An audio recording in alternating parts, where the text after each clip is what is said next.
This is Linda. And the first thing we're going to have her do, I hope you can see her little dog. What's his name? This is Toby, my Shih Tzu. Her sheets. Oh. Oh. Oh, isn't he precious? Thank you. I had to laugh at his full name. It's what, Toby? It's Toby Keith Urban. After Toby Keith and Keith Urban, my favorite country singer. Okay. Oh, that's beautiful. Well, now as you can see, Linda's got something going on with her that's unusual right here at her neck. Oh, you call that a switch maker?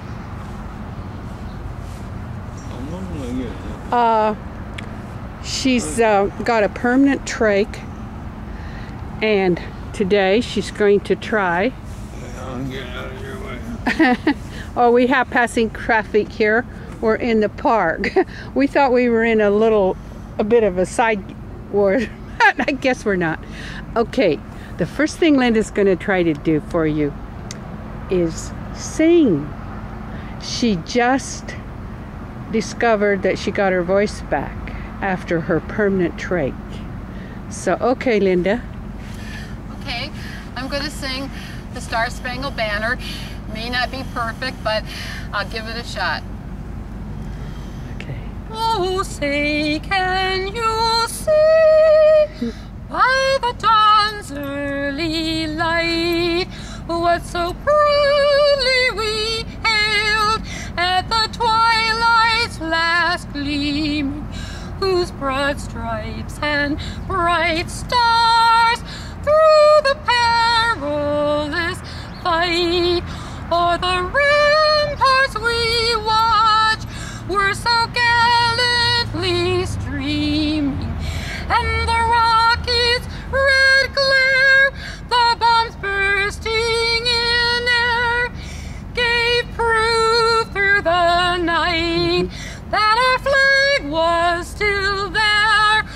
Oh, say, does that star-spangled banner yet wave o'er the land of the free and the home of the brave? I messed up. Oh, bravo, though. Bravo. I think oh well. But you know what? What? I wanted to say that I was right there when Linda and was talking to her, which was what, about 5.5 years ago. We were talking when you went to the hospital. Will you tell them a little bit about what happened? Well, I was diagnosed in April of '05. I had a clot in each lung, and they took me to St. Joseph's Hospital, and they were running different tests on me, and one doctor came in to tell me that she thought that I had funny looking cells on my thyroid and nodules on my breast, and following her was a general surgeon that came following after her, and the next thing I know, the general surgeon had me scheduled for surgery, saying that I had papillary cancer of the thyroid, which I never did, and proceeded on August 5th of '05 to do a tracheotomy on me, and ended up losing my voice and going into the hospital, and then he let the hole close up to see if I could breathe, and then they did another tracheotomy on me on 2 weeks later. That would have been around the 19th of August. And during that interim of the 2 weeks before they did the second tracheotomy, he had me go into respiratory arrest 6 times. I was in ICU 3 or 4 times, and I was also in cardiac ICU with blood transfusions. But the paper was not documented correctly. They lied in the paperwork. And I just want to tell people out there that if a doctor tells you you have thyroid cancer, try to get it scoped out, even if you have to go to 10 different doctors, because evidently they're becoming car mechanics now, and going to the doctor is like going to take your car in. You've got this wrong, that wrong. So now I will be on a trach for the rest of my life. I cannot get my trach supplies because they are charging me $200 a month for trach supplies, which I can't afford, so I have to reuse my trach supplies over and over and over, and make my own tube holders to hold the trach in place. So this is the story that happened to me, and I'm grateful that I'm alive, but I want to tell people out there, don't believe your doctor when he lies and tells you thyroid cancer. I got no compensation for this. No attorney would take my case because they said he never put in his medical reports that I had thyroid cancer, although he told me. So I want people not to have to go through what I did and end up on a permanent trach. Well, what did you actually have? I actually had Hashimotos thyroiditis, which is basically where your autoimmune system kind of works against you, against your, a certain organ. But it can be corrected with medicine. But he told me I had thyroid cancer, but I actually had Hashimoto's thyroiditis, which can be corrected with medicine. So now I have no thyroid at all, and if I don't wear the trach, I'll suffocate to death. Do you take? I take levothyroxine now for the rest of my life. I'll be on levothyroxine. What's strange about this is I also had the procedure. But my surgeon did biopsies and discovered that I had Hashimotos. And then he did nothing, because you don't do anything about Hashimotos.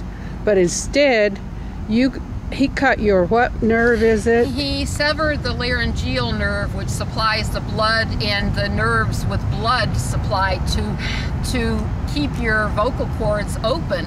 Now, because he severed the laryngeal nerve, which cannot be corrected, there's nothing they can do about it. It's like cutting a rope. You may knot it, but it isn't going to do, they can't do anything with it, in other words. So in other words, I have to be on this trach to be able to breathe, and or my vocal cords snap shut and I suffocate like you're drowning, and it's an awful feeling. So I will be on this trach since '05 for the rest of my life, and it's a little discouraging, but I'm grateful I'm alive. Oh, Linda, well, it's really tough.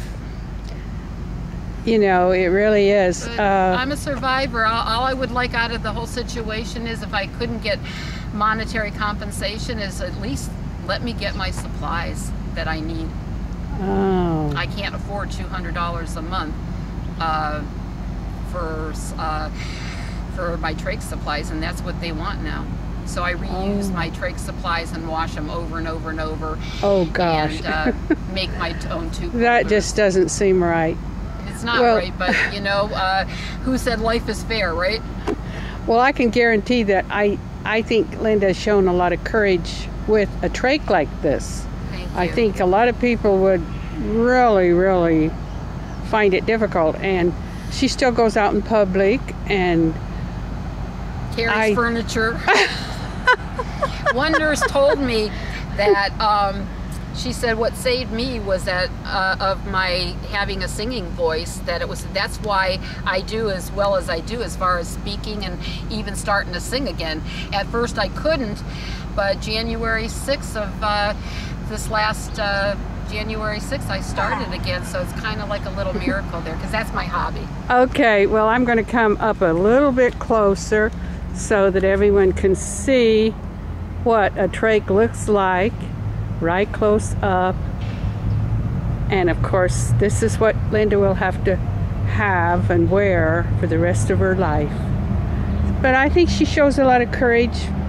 So hail to you, Linda. Thank you. Thank you. You're welcome.